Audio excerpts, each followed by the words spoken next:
दिल्ली के मौसम ने अंगड़ाई ली है, तो एक तस्वीर हम आपको देखते हैं और देखना भी चाहेंगे। ये दरअसल दिल्ली के अक्षरधाम के इलाके की तस्वीर है।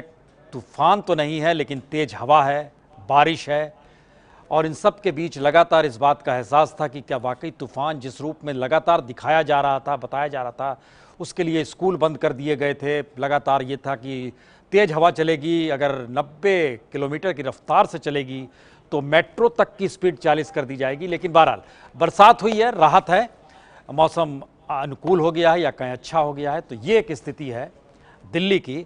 और लगातार मौसम जिस तरीके से बिगड़ा है इस दौर में, उसमें केदारनाथ के कपाट भी बंद तो नहीं हुए, लेकिन यात्रा थम गई है, लोग नहीं जा रहे हैं। इसको नाम कुछ भी दीजिए, लेकिन ये एक ग्लोबल वार्मिंग के भी चिन्ह होते हैं जिस तरीके से ये मौसम ये है एबीपी न्यूज, आपको रखे आगे।